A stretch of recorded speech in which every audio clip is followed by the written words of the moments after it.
I can hear it. I can hear it already. Oh, Jam and J.Y. Kelley and Liz Wylder on the Fizz. It was so cool. Yeah. The FIZZ Radio. TheFizzRadio.com.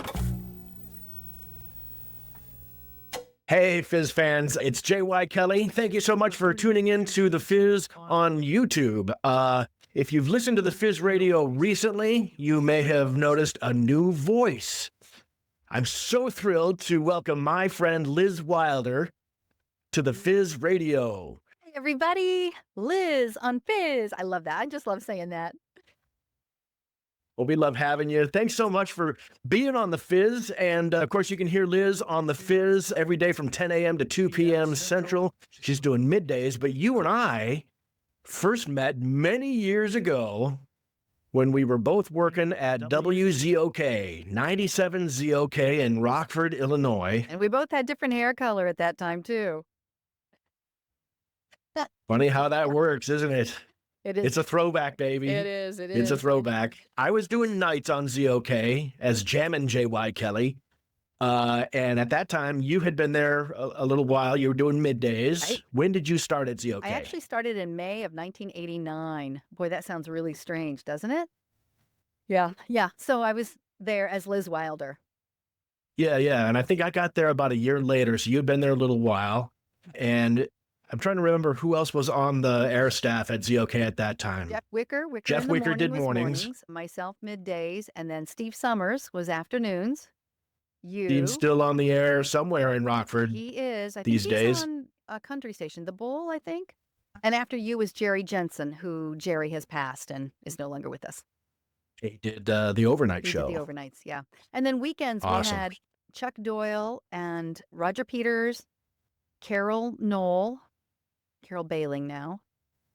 There was somebody else, and I don't remember who it is, but Probably a revolving door It of was a part-timers coming and going Yes, it to was. do air shifts. I run into Roger Peters every now and then. He'll be DJing a dance or some event. It's fun to catch up with old radio folks, and that's what happened to us. It was many years. We went our separate ways and then reconnected at one point, and I remember sitting across the table from you having coffee a couple months ago and telling you about the FIZZ Radio and just getting so excited as I'm telling you about this radio station that I spun up from my good friend Hurricane Andrew and his huge collection of compact discs and all this music we used to play on ZOK back in the late 80s and early 90s. And as I'm talking, you're like leaning in and I'm watching your face. You're like, oh man, can I be on? Liz, I'm on like, the Fizz, hell I can yeah, see, you I can can be hear it on. This will already. be awesome. Exactly. And you know how it is. When the bug bites, you can't get rid of it no matter what you do. Scratch it like You crazy. can take the yeah. boy or the girl out of the studio, you but get that out of them. Yep, pretty much. yeah, it's funny how that works. Evidently, this radio thing wasn't beaten out of me 30 years ago. It's still not out of me. Still, as you can tell, here I'm in my studio too. Yeah, so tell me, what have you been doing since ZOK? Oh, wow. Well, when I left Rockford, I ended up going up to Buffalo, New York, and worked there at a couple stations. Also had the chance to work in Toronto a little bit, doing, remotes and things of that nature. Came back down here because stations were bought and sold. And I did sales for a little bit at a country station with Steve Summers.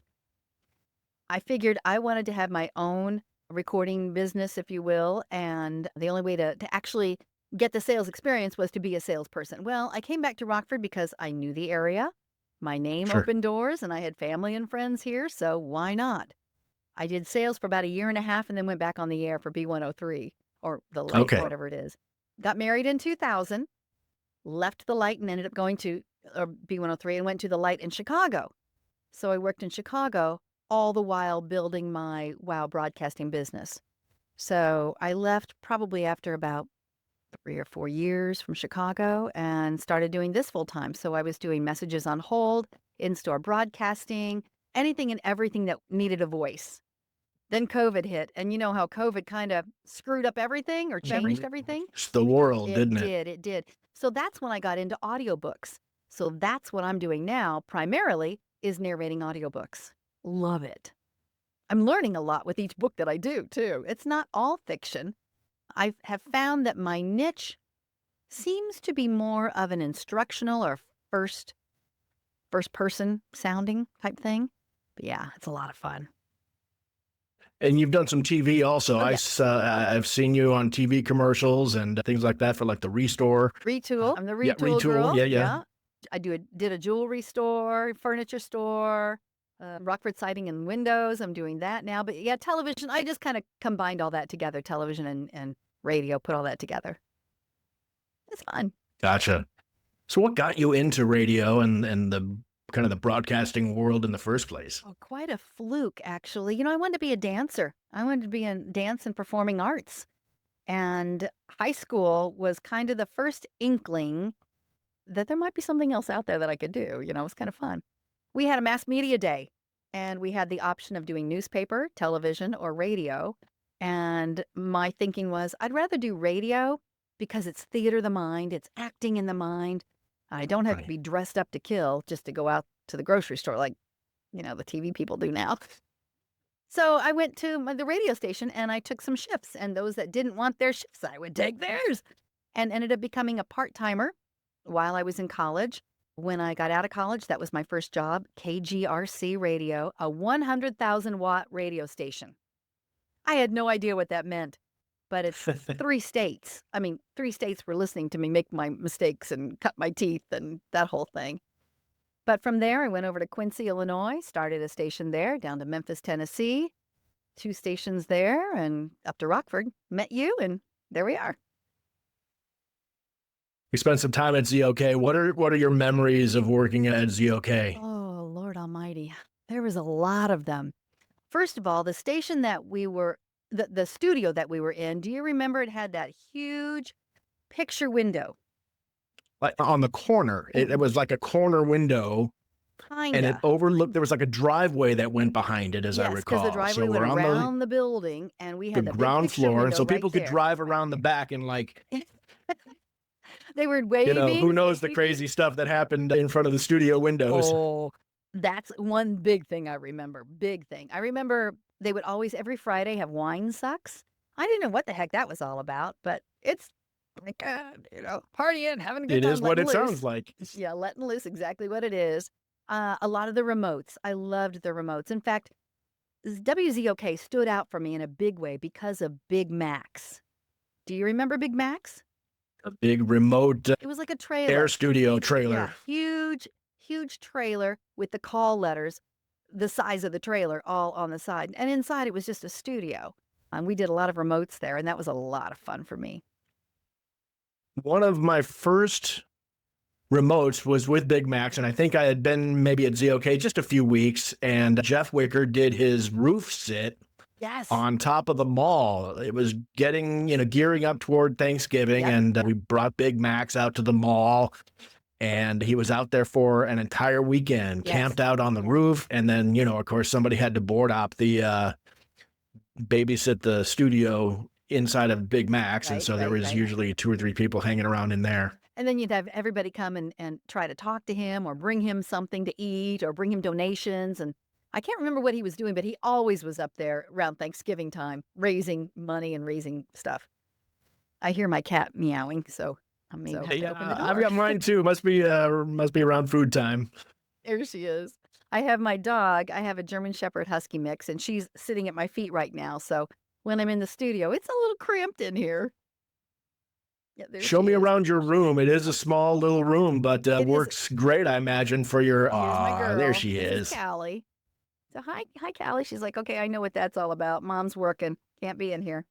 Yeah, my studio is not very big. So you see me sitting. I'm right in the middle. Let me undo this real quick and see if it'll work. If I can carry up me and Fabio. There we go. Here we go. Hang on a second. All right. So my door. Wow, my dog laying on the floor. This is really it. That's my studio. It's just a little closet, basically. That's all you need. Yeah. So I can go reach my arms out from side to side and I'm touching both sides. That's how big it is. That's it. So you've been doing other things too. Tell me about the Life's 3x5s podcast. Podcasting. I tell you what, we radio folks can't get out of radio one form or another. because I'm doing this podcast with another fellow who is an old ZOK guy, Tim Larson. I didn't work with Tim because he was there before me, and he was on the ROK side, the AM side. The AM. Yeah. So we are doing a podcast called Life's 3x5s. It all came about because we had finished working at WLUV, which was a country station that Joe Salvi owned.